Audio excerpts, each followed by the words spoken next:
What's going on, everyone? Welcome. This is the Warehouse Series, and welcome to the first Discord Friday of 2025. I welcome you guys for being here. I hope everyone had a safe and happy new year.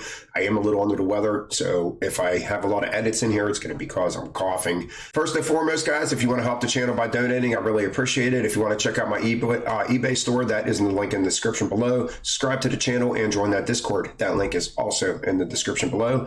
It's free and it's a great community. All right, guys, so I want to start with selecting the YAL, hopefully give you guys a couple pointers that are going to help you become more fluent and faster throughout the YALs of the warehouse. And the first one, you should have been trained on this. Guys, I'm almost positive, let me know in the comment section below, but every warehouse is odds are on the left, evens are on the right. So if you have a slot number that ends in 2, it's going to be on the right. If it ends in a 1, 3, 5, 7, it's going to end on the left side of the YAL. So if your slot number is 10402, you know it's going to be on the right side of the YAL. That is really important to know, especially for new selectors, because when you guys all do it, you just see all the new selectors are like this back and forth. It gets you frustrated because you can't find that next slot quick enough. So if you still, right from the beginning, first slot, start listening to that last number.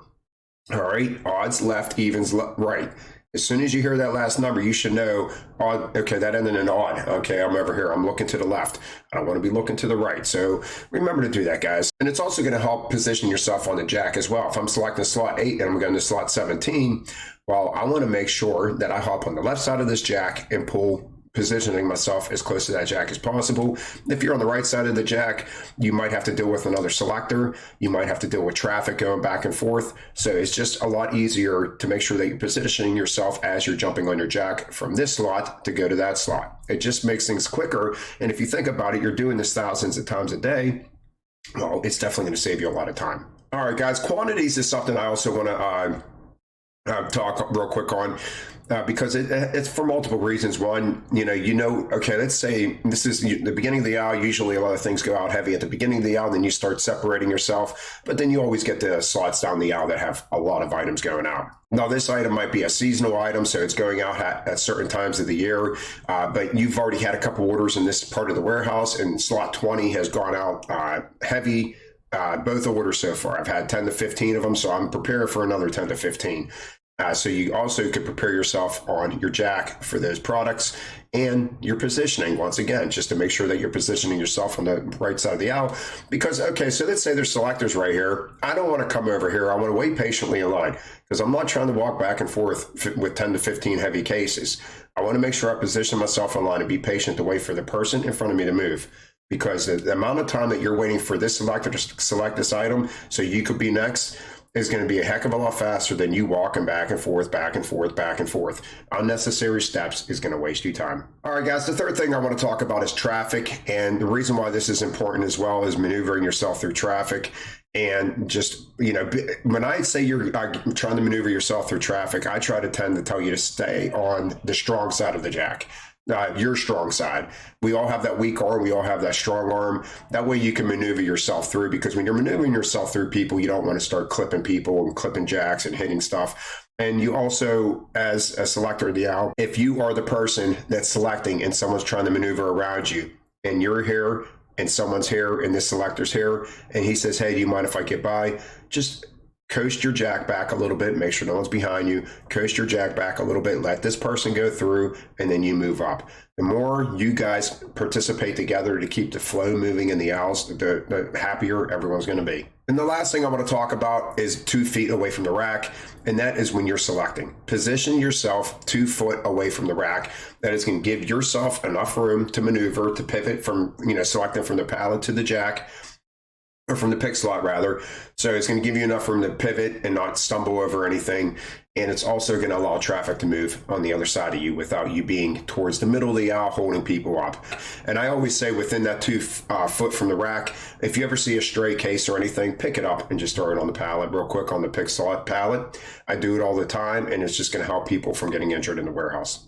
All right, guys, like I said, I want to start off the new year with a great looking pallet, and this one is just perfectly done. It really is. So we started off with juices, and then we moved to the produce with apples and stuff. I want you to notice a couple things. One, we kept our hot corners low inside. All right, and these come in a 7 block. Follow the block. Even though we did not get 7 of these, we still kept that same concept. Follow the block. These here, we face them in. All right. A lot of people will keep going back this direction. I like this, and I'll tell you why, because it's all about weight distribution. Remember what I said, just because these two apples are not, or cantaloupes or whatever, are not on here, it's still a form of tying in because you're taking weight off the corner and bringing it in here. And then the very next level, what do? Go right back to the opposite way. This palette is done very nicely. We topped it off with the strawberries. It just, guys, onion in the middle. I love it. All right. I would do the same thing. If I had an onion bag and had all these boxes, why am I going to stick that onion bag on the corner? I'm going to squeeze it in between cases where I don't have to worry about it anymore. All right, guys, so let's take a look at that back pallet. I really like this. I like this a lot. Now, I tell you guys I don't like breaker pallets, but at the same time, if you're going to put a breaker pallet on top of anything, it is this right here. I probably would do something like this because it's going to make from here up that much easier. This is also important to know your cube. Do I have a maxed out cube? How much higher is this going to make it if I throw a piece of white wood on there or blue wood? How high is it going to make my pallet? Is this something that's still going to fit in the truck? But with that being said, guys, just a great way to do a breaker pallet. This pallet is just perfectly done. Guys, all open boxes together. You don't see open boxes all through this. I mean, well, actually you do because that's all he has. But you see how we're keeping the open boxes together, keeping this nice and simple. Tying in. We got the apples up in the corner, big strong case on the corner. You don't see our celery sticks up here, guys. You see that big strong case on the corner, and you always got to think that way. Let's take a look at the last picture. I love the back of this. All right. I don't mind the carrots there.